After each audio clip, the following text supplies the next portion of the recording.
असां इज़त ॾींदे बि तोखे कोन वणियासीं। असां इज़त ॾींदे बि तोखे कोन वणियासीं। अॼु तिन खे पियो घुमाई हो,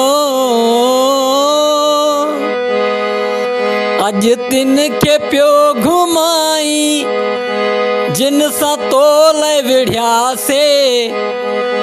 असां इज़त ॾींदे बि तोखे कोन वणियासीं। असां इज़त ॾींदे बि तोखे कोन वणियासीं। अॼु तिन खे पियो घुमाई हो, अॼु तिन खे पियो घुमाई जन सां तो लाइ विढ़ियासीं। असां इज़त ॾींदे बि तोखे कोन वणियासीं। असां इज़त ॾींदे बि तुंहिंजे करे जिन सां असां दुश्मनियूं कयूं। तुंहिंजे करे जिन्हनि सां असां दुश्मनियूं कयूं। पंहिंजे यारनि दोस्तनि सां असां दुश्मनियूं कयूं। हो तुंहिंजे करे पिरी असां केॾियूं दुश्मनियूं कयूं।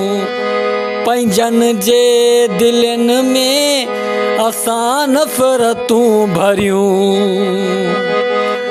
हो तुंहिंजे लाइ असां जानी हो, तुंहिंजे लाइ असां जानी जिन सां यार विढ़ियासीं। तुंहिंजी इज़त कंदे बि तोखे कोन वणियासीं।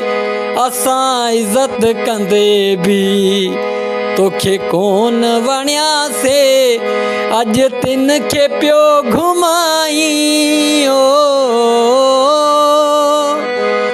अॼु तिन खे पियो घुमाई जिन सां तो लाइ विढ़ियासीं। अॼु तिन खे पियो घुमाई जिन सां तो लाइ विढ़ियासीं।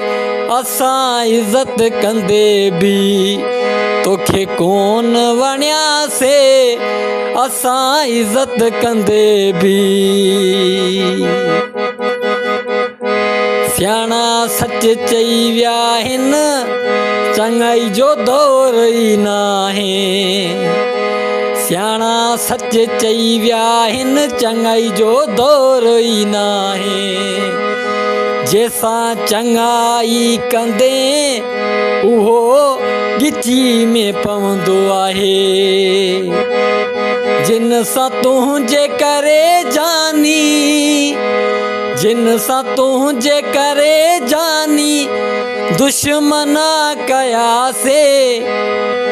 हो असां इज़त कंदे बि तोखे कोन वणियासीं। असां इज़त कंदे बि तोखे कोन वणियासीं। अॼु तिन खे पियो घुमाई हो, अॼु तिन खे पियो घुमाई जन सां तो लाइ विढ़ियासीं। असां इज़त कंदे बि तोखे कोन वणियासीं। असां इज़त कंदे बि तोखे कोन वणियासीं। अॼु तिन खे पियो घुमाई जिन सां तो लाइ विढ़ियासीं। असां इज़त कंदे बि तोखे कोन वणियासीं।